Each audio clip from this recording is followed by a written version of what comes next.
অনেকেরই ধারণা শুধু ব্রিটিশরাই সতীদাহ প্রথা বন্ধ করেছিল, কিন্তু আসল বীজ বপন হয় 1515 সালে, মানে ব্রিটিশদের থেকেও প্রায় 300 বছর আগে। 1510 সালে বিজয়নগর সাম্রাজ্যের রাজা কৃষ্ণদেব রায়ের সাহায্যে বিজাপুরের সুলতান ইসমাইল আদিল শাহের কাছ থেকে গোয়া দখল করার পর দ্বিতীয় পর্তুগিজ গভর্নর আলফানসো দি আলবুকুর্ক সতীদাহের মতো বর্বর প্রথা নিষিদ্ধ করার উদ্যোগ নেয় ও 1515 সালে গোয়ার পর্তুগিজ শাসিত এলাকায় সতী প্রথা আনুষ্ঠানিকভাবে নিষিদ্ধ ঘোষণা করেন। সতী কথা শুনতে তবে চলুন একটু পুরাণে যাওয়া যাক। সতী নামটা এসেছে রাজা দক্ষরাজের কন্যা ও ভগবান শিবের স্ত্রী দেবী সতী থেকে।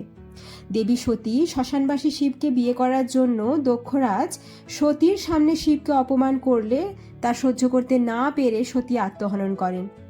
মৃত স্বামীর সাথে চিতায় ওঠার এই প্রথার নাম সতী রেখেছিল অ্যাংলো ইন্ডিয়ান লেখকরা। সতীব্রত বলে এক প্রথা চালু ছিল, যেখানে নারী তার স্বামীকে কথা দিত সহমরণে যাবার। সতী প্রথা পালন করলে নারীকে বলা হতো সতীমাতা। এই প্রথার আদেশ বেদে ও সনাতন ধর্মের পুরাণে নেই, কিন্তু কিছু ধর্মগ্রন্থে এর উল্লেখ আছে। খ্রিস্টপূর্ব 300 অব্দে সহমরণের বর্ণনাও আছে। তাহলে কিভাবে সতীদাহ এত প্রচলিত হয়ে পড়ল? কোনো পরিবার থেকে এক নারী সতী হওয়া মানে অত্যন্ত সম্মানের বিষয়। স্বামীর প্রতি চূড়ান্ত অধীনতা, সতীত্ব ও ধর্মপরায়ণতার লক্ষণ হিসেবে তখনকার দিনে সব পরিবারই চাইতো এই নিয়ম পরিবারের সম্মান বাড়াক। বাঁচার জন্য চিৎকার করে কাঁদতে থাকা নারীর আওয়াজ যাতে কেউ না শোনে, তাই শ্মশান যাত্রীরা ঢোল, মাদল, বাঁশির আওয়াজে ভরিয়ে তুলত পরিবেশ। অনিচ্ছুক মেয়েদের আফিং জাতীয় ঔষধ খাইয়ে বা মাথার পেছনে আঘাত করে অজ্ঞান করা হতো, যাতে রীতি অনুযায়ী জীবিত পোড়ানো যায়। তবেই পরজন্মে স্ত্রী উঁচু বংশে জন্মাতে পারবে। এইভাবে 1500 থেকে 1800 সাল পর্যন্ত কয়েক হাজার নারীকে জীবিত পুড়িয়ে দেওয়া হয়। সহমরণে না যাবার কিছু নিয়ম ছিল। 1. যদি সন্তান খুব ছোট হয়। 2. যদি কোনো নারীর ঋতুচক্র চলে। 3. যদি কোনো নারী গর্ভাবস্থায় থাকে, তাহলে তারা সহমরণে যেতে পারবে না। 1555 সালে মুঘল সম্রাট হুমায়ুন শাহজাহান এই প্রথার বিরুদ্ধে রুখে দাঁড়িয়েছিলেন। তারপর আকবর 1582 সালে প্রেগনেন্ট ওমেনদের জন্য ফরমান জারি করে সতীদাহ প্রথা বন্ধ করেছিলেন। তিনি ঘোড়ায় চড়ে রণথম্ভরে গিয়েছিলেন রানী দময়ন্তীকে বাঁচাতে। 1663 সালে ঔরঙ্গজেব কাশ্মীর থেকে ফিরে এসে সতী প্রথার বিরুদ্ধে আদেশ জারি করেছিলেন। তা সত্ত্বেও কোথাও দেখা গেছে স্বামীর পরিবার ঘুষ দিয়ে অনুমতি আদায় করে নিত। কিন্তু এই সব চেষ্টা শুধু বৃথা চেষ্টাই হয় যতক্ষণ না পর্যন্ত রামমোহন রায় এই জঘন্য প্রথার বিরুদ্ধে আওয়াজ তোলে।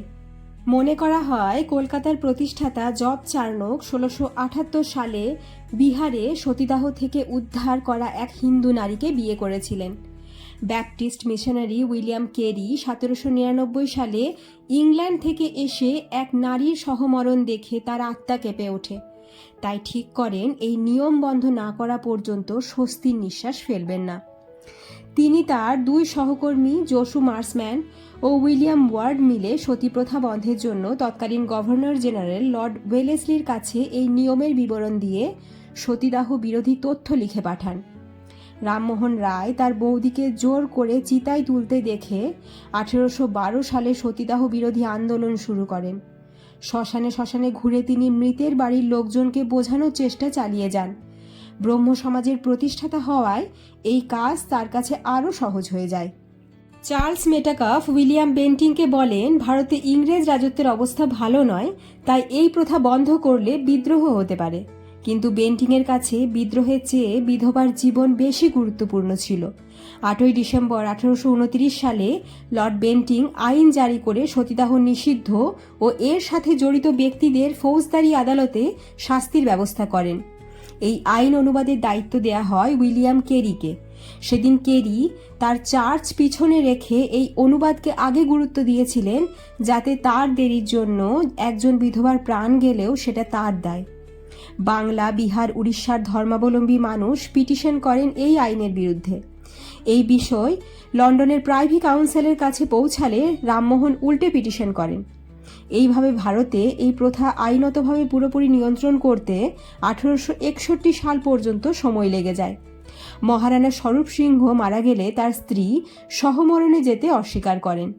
আবার প্রত্যন্ত অঞ্চলে আইন চালু করেও এই প্রথা বন্ধ করা যায়নি। পরে সামাজিক নিন্দার শিকার হয়ে ধীরে ধীরে শতবর্ষের এই কুপ্রথা ভারত থেকে বিলুপ্ত হয়ে যায়।